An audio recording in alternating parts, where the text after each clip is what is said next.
trying this again. I am Penny Treese, and for those of you who don't know me, and for those of you who do and tried to tune in, thank you so much. I'm live here for the first time, well, kind of the third time now tonight, at my home studio in Decatur. Thank you for bearing with me. It looks like there's a Facebook issue, so we're just shooting a video and posting it and hoping you can watch it at your own time. My goal is to give you a glimpse into my art practice, specifically my encaustic art practice. I'll be offering demos and tips and hints and techniques. I'll be taking your questions and formulating the next sessions around what you want to learn concerning encaustic painting. I'd love to share a little bit about my background and why I have an affinity towards encaustic painting and art healing. And then I have some paintings that I'd love to show you and kind of go through what encaustic is as you look at those paintings. I've created art all my life. Pretty much since I've been in kindergarten, I've called myself an artist. So grateful to my parents who were so supportive of me and got me in front of every artist in town or professional artist to take lessons when I was growing up, and have been my biggest cheerleaders throughout my life and my art career. I went to college and got an art degree and graphic design degree, and then worked in advertising agencies here in Atlanta for several years until I decided to slow down and have kids, which is crazy. There's no slowing down there. But I found an art healing instructor who had a group called Paint Your Guts Out, and that is exactly what I did, and it healed my soul. This opened my mind to intuitive painting, which led me to painting from my true self. I also found encaustic painting, which was equally freeing, and this allows me to paint from my subconscious and almost like lucid dreaming with fire. From there, I started a group. I was one of the first few members in a group called Fine Arts Workshop. That was an atelier program that I was in for about 2.5 years, which was almost like a master's program.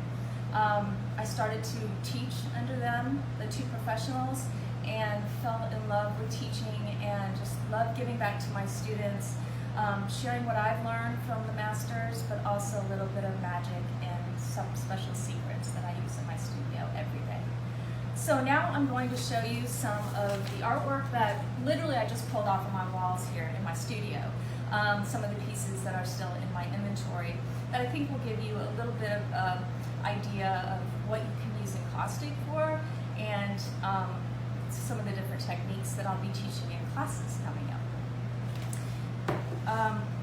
This is a very typical painting of mine. You may have seen it online. It starts with a very smooth surface, actually a smooth surface that's almost like fondant icing. When I create larger pieces in this vein, I actually have a commission coming out that's 80 inches by 48 inches. I may put 20 layers of pigmented white wax on these paintings.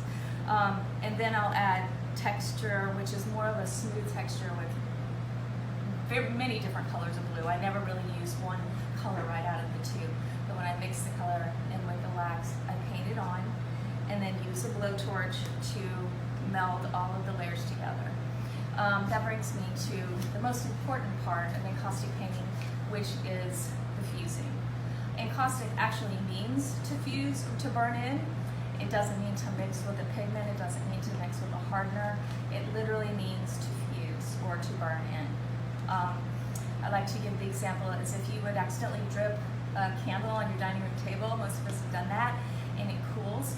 You use a credit card to pop it off. Table's fine. If you would have taken a hair dryer and blow dry and heated that wax into your table, it would become one with the table and would never come off. That is our purpose when we use encaustic panels like birch panels, clay coat panels, masonite, even paper.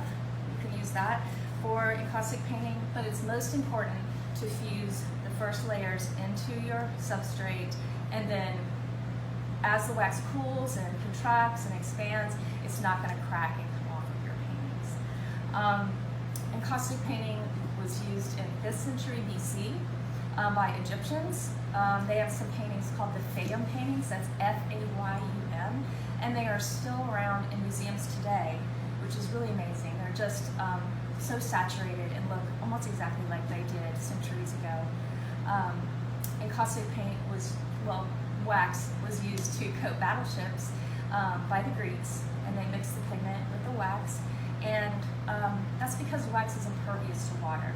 That's why the paintings that you see that are created here, or by Jasper Johns, his iconic flag paintings, they look the same as they did when they were created.